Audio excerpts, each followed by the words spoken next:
नमस्कार, आप देख रहे हैं न्यूज़ 18 बिहार झारखंड। मैं हूं आपके साथ कोमल झा। आज बात करेंगे आपके किचन की। त्योहारों के सीजन में चीनी की मिठास थोड़ी कम हो गई है क्योंकि चीनी की कीमतों में भारी उछाल हुआ है।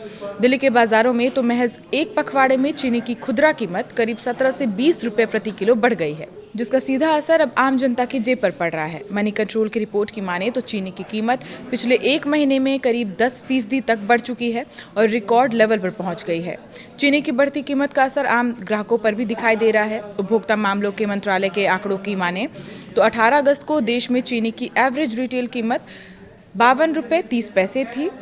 एक साल पहले इसी अवधि में ये कीमत 46.34 रुपये प्रति किलो थी। यानी सालाना आधार पर अगर कीमतों पर नज़र डालें तो चीनी की कीमत करीब 13% बढ़ गई है।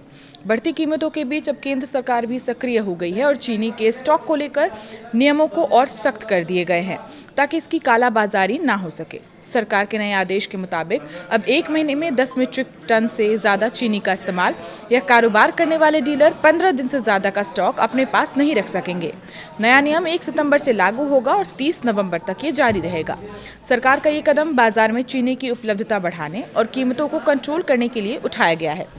दरअसल इससे पहले सरकार ने चीनी डीलर्स के लिए स्टॉक रखने की समय सीमा 30 दिन तक की तय की थी, लेकिन बाजार में कीमतों में तेजी जारी रहने के बाद अब सरकार ने स्टॉक की अवधि को और कम कर दिया है। अब सवाल है कि चीनी के दाम अचानक इतने क्यों बढ़ गए। इसके पीछे एक बड़ी वजह बाजार में सप्लाई को लेकर दबाव और आने वाले त्योहारी सीजन है। अगस्त से नवंबर के बीच देश में चीनी की मांग आमतौर पर बढ़ जाती है। रक्षाबंधन, गणेश चतुर्थी, दशहरा और दीपावली जैसे त्योहारों के दौरान मिठाइयों और मीठे पकवानों की खपत बढ़ती है। ऐसे में बाजार में पहले से चीनी का स्टॉक रखने की जरूरत भी बढ़ जाती है। चीनी की सप्लाई को लेकर एक और चिंता गन्ने की फसल से जुड़ी भी है। कुछ इलाकों में बारिश कम होने और मौसम के सूखा रहने से गन्ने की फसल प्रभावित हुई है और इसका असर आने वाले सीजन में चीनी के प्रोडक्शन पर भी पड़ सकता है। आपको बता दें कि सरकार इससे पहले भी बाजार में चीनी की उपलब्धता बनाए रखने के लिए कदम उठा चुकी है। अब नए आदेश के बाद 15 दिन की सीमा लागू हो जाएगी, यानी बड़े स्तर पर चीनी का इस्तेमाल या कारोबार करने वालों को ज़रूरत से ज़्यादा स्टॉक अपने पास रखने की अनुमति नहीं होगी। सरकार की कोशिश है कि चीनी बाजार में उपलब्ध रहे और जमाखोरी जैसे हालात ना बन सके।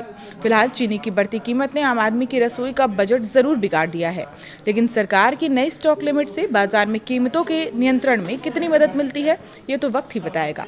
आज के लिए इतना ही। देखते रहिए न्यूज़ 18 बिहार झारखंड।